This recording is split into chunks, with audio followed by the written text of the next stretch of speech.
Nous, on est riches parce qu'on est en train d'appauvrir l'Afrique, de nouveau, l'Amérique latine, l'Asie. Nous sommes nous les responsables de ces millions de morts. C'est nous qui disons que tu dois avoir accès à l'eau simplement si tu la payes. Que je t'amènerai l'eau si je suis rentable. En Afrique, c'est nous, c'est pas eux.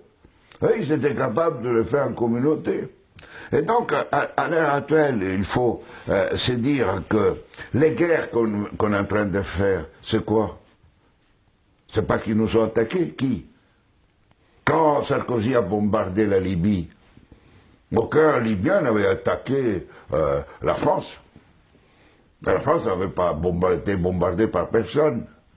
Et nous, et quand les Américains ont bombardé Bagdad ou l'Irak, parce que c'était l'ennemi du mal, donc tous ces millions qui sont morts, et tous ces millions de réfugiés syriens, irakiens, etc., c'est qui eux, ils ont voulu.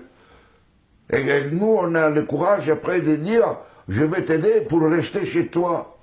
Hein? Alors qu'on les a créé des conditions pour qu'ils doivent fuir. Et nous, on va dire hypocritement à cette Europe qui hypocritement donne 6 milliards à la Turquie, 2 milliards aux Libyens pour pouvoir tenir les gens qui viennent d'Afrique, où on est en train d'alimenter, nous, les guerres. Mais il faut s'arrêter de se raconter des balivernes ici. Hein? Il faut arrêter. La guerre ne se fait plus parce qu'on tue l'ennemi. La guerre est devenue, grâce à la technologisation, elle était aussi d'avant, mais elle est devenue une activité économique la plus rentable après l'industrie pharmaceutique et l'industrie informatique. On fait la guerre parce que c'est rentable. Et malheureusement, si nous ne changeons pas nos dirigeants, et nous-mêmes, hein, dans le sens pas individuellement, mais les systèmes de valeurs fondamentaux, la sécurité nationale qui explique la guerre, la souveraineté nationale, l'appropriation privée du vivant, etc. Tout ça, on fera la guerre.